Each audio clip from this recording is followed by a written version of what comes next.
Assalamualaikum warahmatullahi wabarakatuh. Pada kali ini, saya akan membahas tentang aplikasi teori graf dalam kehidupan. Sebelumnya, izinkan saya memperkenalkan diri. Nama saya Sita Bustiani dengan NIM 1901105012. Saya adalah mahasiswi Pendidikan Matematika FKIP Universitas Muhammadiyah Profesor Dr. Hamka. Nah, pada video kali ini merupakan sebagai tugas akhir dari pelajaran teori graf. Sebelum kita masuk kepada pembahasan, kita belajar dulu mengenai teori graf. Matematika merupakan salah satu alat yang dapat membantu mempermudah pemecahan permasalahan kehidupan sehari-hari. Salah satu cabang matematika yang bermanfaat membantu memecahkan permasalahannya adalah teori graf ini. Teori graf merupakan salah satu bidang matematika yang diperkenalkan pertama kali oleh ahli matematikawan asal Swiss, yaitu Leonardo Euler pada tahun 1736. Ide besarnya muncul sebagai upaya menyelesaikan masalah jembatan Königsberg. Dari permasalahan itu, akhirnya Euler mengembangkan beberapa konsep mengenai teori graf. Berikut adalah contoh dari jembatan Königsberg.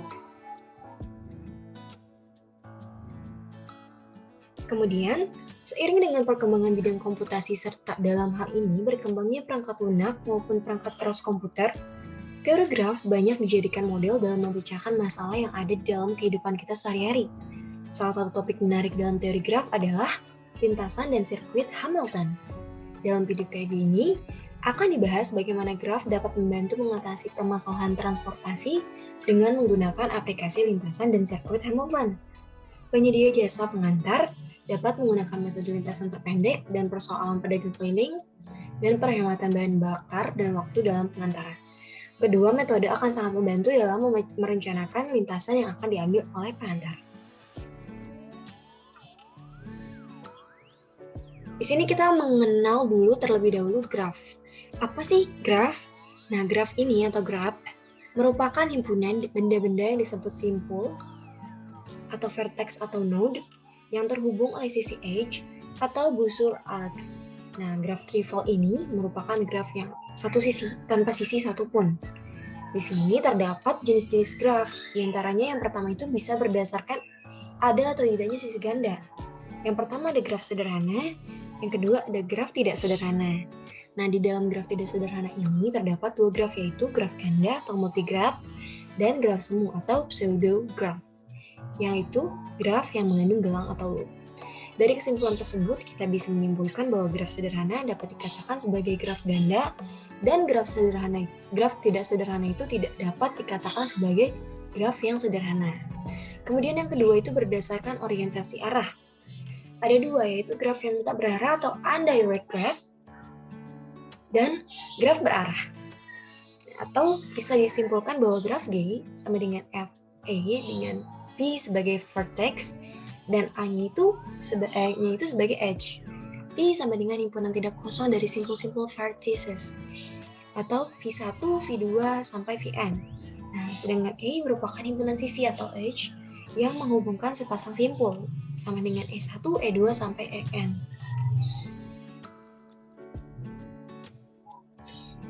Terdapat juga beberapa terminologi graf. Yang pertama ada bertetangga atau adjacent, dua buah graf yang terhubung langsung dengan sebuah sisi. Yang kedua ada bersisian, yaitu insiden atau sebagai sembarang sisi yang bersisian dengan simpul U dan V. Yang ketiga ada simpul terpencil atau isolated vertex, yaitu simpul yang tidak bertetanggaan dengan simpul-simpul lainnya.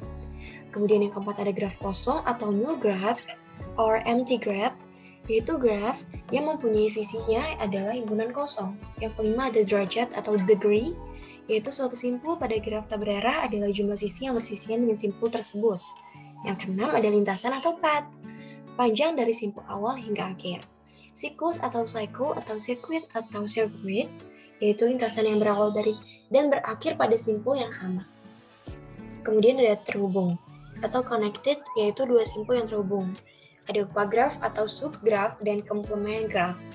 Terus ada upagraf merentang yaitu spanning subgraph, ada istilah cut-set, graf berbobot atau weight graph, dan merupakan graf yang setiap sisinya diberi sebuah harga atau bobot. Selanjutnya kita masuk kepada persoalan pedagang keliling dengan teori graf. Pernah nggak sih kalian itu menghitung berapa sih jarak yang ditempuh oleh pedagang keliling? Nah, pada saat kali ini kita mengambil contoh yaitu pedagang keliling bakso. Dalam sebuah desa atau di sebuah daerah yang dikelilingi oleh si pedagang ini, tentunya terdapat lintasan atau beberapa jarak yang kita nggak ketahui. Nah, pada persoalan ini kita akan mencoba untuk menghitungnya. Tapi sebelum kita menghitung, kita harus mengetahui metode apa yang digunakan atau materi apa yang digunakan dan memahaminya. Di sini ada lintasan dan sirkuit Hamilton. Lintasan Hamilton ialah lintasan yang melalui tiap simpul yang di dalam graf itu tepat satu kali. Jadi lintasannya itu melalui simpul hanya tepat satu kali. Kemudian ada sirkuit Hamilton, yaitu sirkuit yang melalui tiap simpul di dalam graf tepat satu kali, kecuali simpul asal, yaitu sekaligus juga sebagai simpul akhir yang dilaluinya sebanyak 2 kali. Nah, graf yang memiliki sirkuit Hamilton ini dinamakan graf Hamilton, sedangkan graf yang hanya memiliki lintasan Hamilton disebut graf semi-Hamilton. Jadi singkatnya, lintasan Hamilton adalah sebuah lintasan yang melalui setiap simpul satu kali, tapi tidak kembali lagi ke simpul asal, atau nanti bentuk lintasannya itu terbuka. Sedangkan sirkuit Hamilton itu lintasan Hamilton yang bentuknya itu tertutup, karena dia kembali ke titik asal.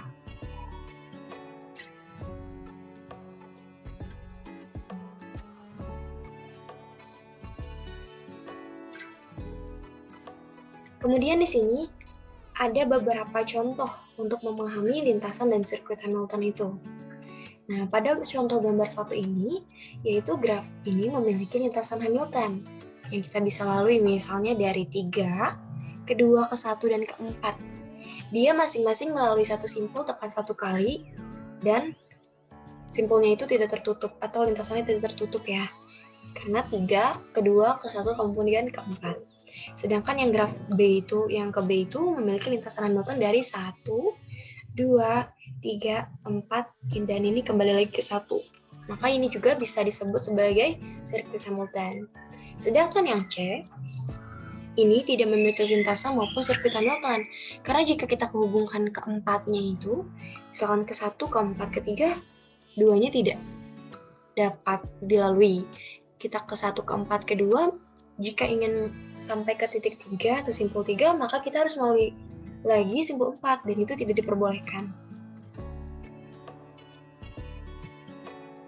Di sini juga terdapat contohnya, yaitu pada gambar A, yaitu dodecahedron Hamilton, dan yang gambar B ini merupakan graf yang mengandung sirkuit Hamilton berdasarkan dari dodecahedron yang tadi.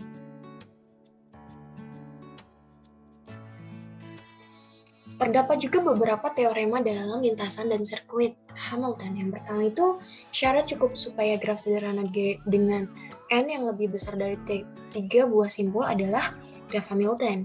Ialah bila derajat tiup simpul paling sedikit N/2, yaitu dV lebih besar dari N/2 untuk setiap simpul V di G.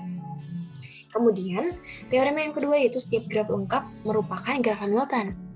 Jadi jika graf tersebut udah lengkap, berarti itu udah pasti graf Hamilton. Kemudian yang teorema ketiga itu di dalam graf lengkap G, dengan N buah simpul, yaitu N-nya lebih besar dari 3, terdapat N dikurang 1 faktorial per 2 buah sirkuit Hamilton. Teorema yang keempat, di dalam graf lengkap G, dengan N buah simpul, dengan N-nya lebih besar dari 3 dan N-nya merupakan ganjil, terdapat N dikurang 1 per 2 buah sirkuit Hamilton yang saling lepas atau tidak ada sisi yang beririsan. Jika N genap dan N lebih besar daripada 4, maka di dalam graf G tersebut terdapat N-2 per 2 buah sirkuit Hamilton yang saling lepas. Perbedaan yang dari graf yang mengandung sirkuit Euler dan sirkuit Hamilton sekaligus, kemudian sirkuit Euler yang tidak mengandung sirkuit Hamilton. Contohnya pada graf A, yaitu graf Hamilton sekaligus graf Euler, Dan graf B yaitu graf Hamilton yang sekaligus graf semi-Euler.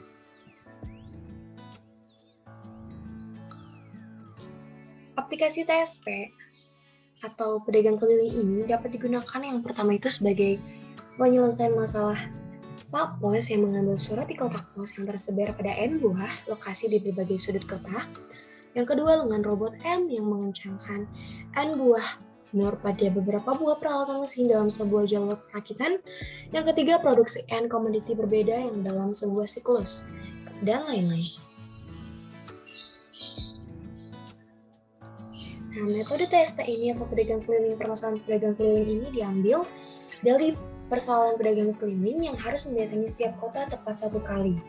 Kota akan kita anggap sebagai tempat tujuan pengantaran, selanjutnya akan disebut sebagai simpul. Sedangkan jalan yang bisa kita lalui itu kita sebut sebagai sisi. Sisi memiliki jarak tempuh yang kita sebut sebagai bobot. Nah, persoalannya tidak lain adalah menentukan lintasan Hamilton yang memiliki bobot minimum pada graf yang akan kita dapatkan. Menurut teori graf, persoalan semacam ini jika di setiap simpul memiliki sisi ke simpul lainnya, maka graf ini juga disebut sebagai graf lengkap dengan n buah simpul. Maka sirkuit Hamilton yang kita dapatkan mempunyai rumus. Nah, rumus ini dihasilkan karena n-1 untuk simpul pertama, n-2 untuk simpul kedua, dan seterusnya untuk simpul berikutnya. Nah, pada persoalan pedagang keliling, atau traveling salesperson problem. Contohnya itu jika diberikan sejumlah kota dan diketahui jarak antar kota. Tentukan tur terpendek yang harus dilalui oleh seorang pedagang bila pedagang itu berangkat dari sebuah kota asal dan menyinggahi setiap kota tepat satu kali dan kembali lagi ke kota asal keberangkatan. Maka kita dapat menentukannya dengan menentukan sirkuit Hamilton yang memiliki bobot minimum.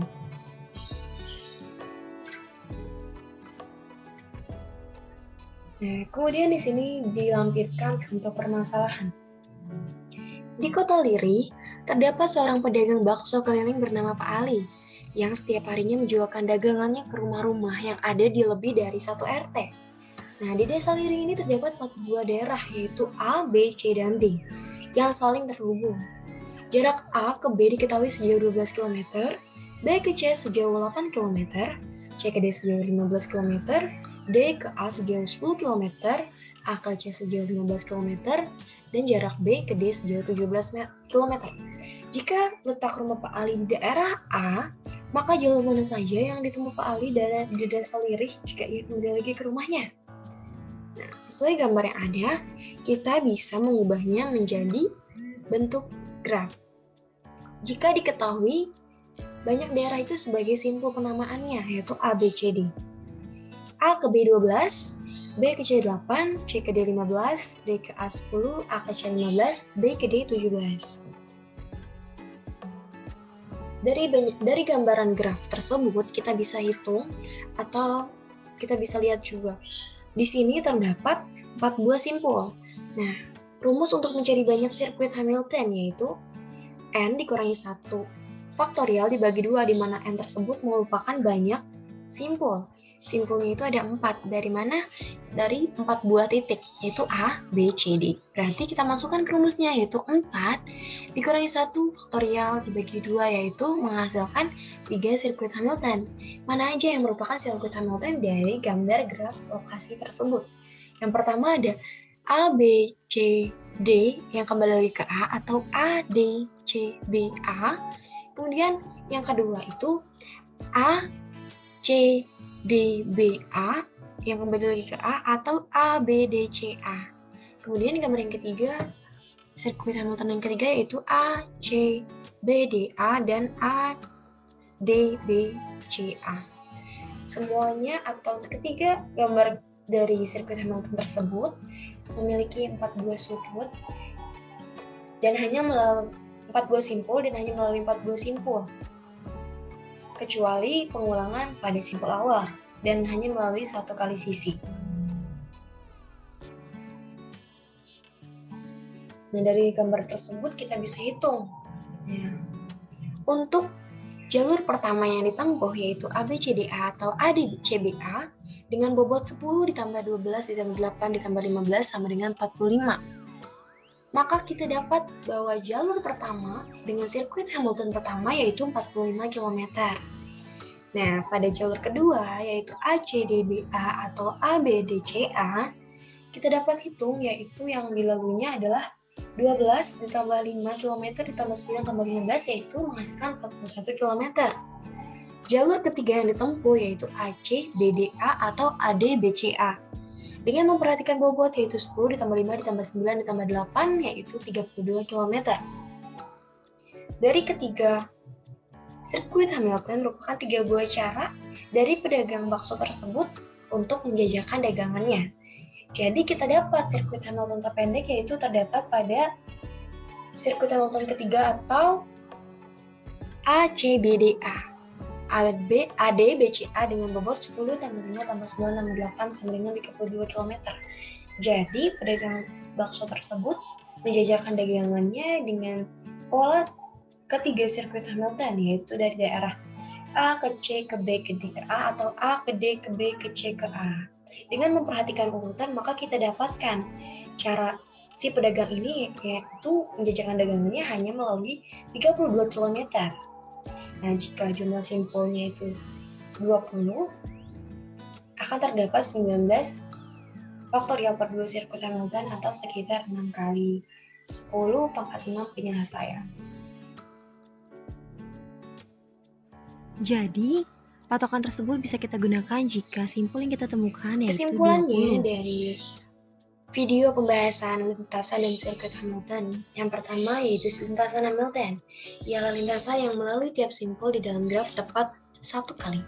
Kemudian sirkuit Hamilton ialah sirkuit yang melalui tiap simpul di dalam graf tepat 1 kali, kecuali simpul asal sekaligus simpul akhir yang dilalui 2 kali. Graf yang memiliki sirkuit Hamilton dinamakan graf Hamilton, sedangkan graf yang hanya memiliki lintasan Hamilton disebut graf semi Hamilton. Nah, pada pembahasan pedagang kaki lima, kita menggunakan sirkuit Hamilton dengan memperhatikan simpul dan sisi-sisi yang dilaluinya. Sekian video pembahasan kali ini. Terima kasih banyak untuk memperhatikan video kali ini. Kurang lebihnya mohon maaf, dan jika ada yang ingin ditanyakan, kalian bisa sampaikan di kolom komentar. Wassalamualaikum warahmatullahi wabarakatuh.